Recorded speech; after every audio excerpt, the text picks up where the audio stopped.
Division incharge మా పవన్ కుమార్ యాదవ్ గారి ఆధ్వర్యంలో ఈరోజు జెండా ఆవిష్కరణ చేసాం అంగరంగ వైభవంగా.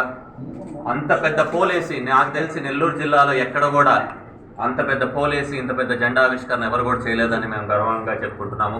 చాలా సంతోషంగా ఉంది పవన్ గారు ఇలాంటి మంచి కార్యక్రమం చేసినందుకు. అదేవిధంగా ఈరోజు 1వ డివిజన్ ఆఫీస్ కార్యాలయాన్ని కూడా ఓపెన్ చేశారు మా డివిజన్ అధ్యక్షులు పవన్ గారు.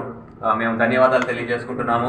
రాబోయే రోజుల్లో మీరు బాగా గట్టిగా కృషి చేసి జనసేన పార్టీ అత్యధిక మెజారిటీ 1వ డివిజన్ నుంచి కూడా వచ్చేటట్టు చూడాలని చెప్పి కూడా కోరుకుంటున్నాను.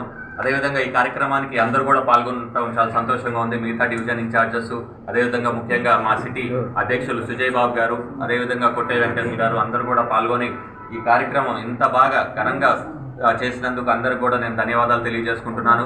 ముఖ్యంగా నేను కూడా అందరినీ కూడా ప్రజల్ని కూడా కోరుకునేది, ఇంక ఎన్నికలు 100 రోజులే ఉంది. ప్రతి ఒక్కరు ప్రజలు చూశారు ఈ 5 సంవత్సరాలు వైసీపీ పాలనలో అందరూ కూడా ఎంత కష్టపడుతున్నారో. ఎక్కడికి వెళ్ళినా కష్టాలు కన్నీళ్ళు తప్ప ఇంకేమీ లేదు. మేము దీని గురించి రోజు వైసీపీ వైఫల్యాల గురించి మాట్లాడుతూనే ఉన్నాను.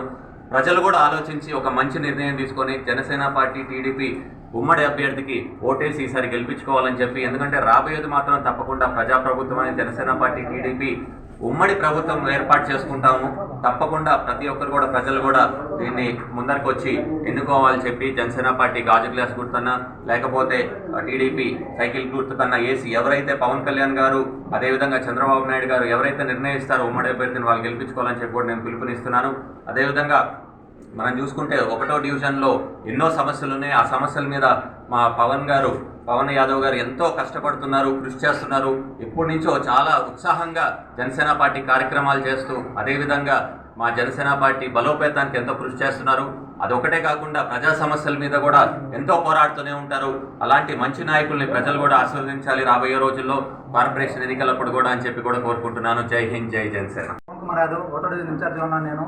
ఈరోజు మనం జెండా ఆవిష్కరణ చేసుకున్నాము. అదేవిధంగా పార్టీ కార్యాలయం ఓపెన్ చేసుకున్నాము. మనుకురాంటి రెడ్డి గారి ఆధ్వర్యంలో, అదేవిధంగా సుజీబార్ ఆధ్వర్యంలో ఈరోజు ఆఫీస్ ఓపెన్ చేసుకొని చాలా సక్సెస్ చేశాము. అదేవిధంగా ఈరోజు నేను ప్రజలకు ఒకటే తెలియజేస్తున్నాను, 1వ డివిజన్లో 17,000 ఓట్లు ఉన్నాయి. అదేవిధంగా దొంగ ఓట్లు అవన్నీ లేకుండా ప్రజల వద్దకు వెళ్ళేసి సమస్యలని ఏమీ లేకుండా ప్రజల దృష్టికి మేము కష్టపడతాం, జనసేనాన్ని నమ్మకంగా ఉండాలని చెప్పి పార్టీ ఆఫీస్ ఈరోజు ఇక్కడ కార్యాలయం ఓపెన్ చేయడం జరిగింది. అదేవిధంగా మెయిన్ ధైర్యంగా మాకు పవన్ కళ్యాణ్ ధైర్యం ఇచ్చాడు. నిజాయితీగా దమ్మున్న ధైర్యం పార్టీ జనసేన పార్టీ అని మేము గర్వంగా చెప్పుకుంటున్నాము. ఎందుకంటే నిజాయితీగా ఉండే పార్టీ ఓటుకి నోటు ఇవ్వకుండా పరిపాలించాలని ఒక ఆశతో, నిర్ణయాలతో ప్రజలు బాగుండాలి, రైతు బాగుండాలనే ఆశయాలతో పవన్ కళ్యాణ్ గారు ఎంతో కృషి చేస్తున్నారు. ఆశయాలు మేము జీవితంలో ఎంతో కృషి చేసి ముందుకు తీసుకెళ్తామని చెప్పి తెలియజేస్తున్నాను. ధన్యవాదాలు. ఈరోజు నెల్లూరు నగరంలో కానీ నెల్లూరు జిల్లాలో కానీ ఇందాక మనుక్రాంతి గారు చెప్పినట్టు ఎక్కడా లేని విధంగా 55 అడుగుల జెండాని ఈరోజు జనసేన పార్టీకి పతాకావిష్కరణ మా జిల్లా అధ్యక్షుడు చెన్నారెడ్డి మనుక్రాంతి రెడ్డి గారి చేతుల మీదుగా జరగడం, ఇది 1వ డివిజన్ ఇన్ఛార్జ్ పవన్ యాదవ్ గారి ఆధ్వర్యంలో ఇక్కడ కార్యాలయ ప్రారంభం, అదేవిధంగా జెండా ఆవిష్కరణ కార్యక్రమం జరిగింది. అదేవిధంగా ఈ డివిజన్లో ఇంటింటికి జనం కోసం జనసేన అనే కార్యక్రమాన్ని నిర్వహించి ప్రతి ఇంటికి వెళ్ళి ప్రభుత్వం యొక్క సమస్యల మీద అన్నిటి మీద వివరించి జనసేన పార్టీ బలోపేతం కోసం కూడా ఎంతో కృషి చేస్తున్న పవన్ గారికి, అదేవిధంగా ఈరోజు కార్యాలయం ఓపెన్ చేసి జెండా ఆవిష్కరించేందుకు గాను నెల్లూరు నగర జనసేన పార్టీ తరఫున శుభాభినందనలు తెలియజేయడం జరిగింది.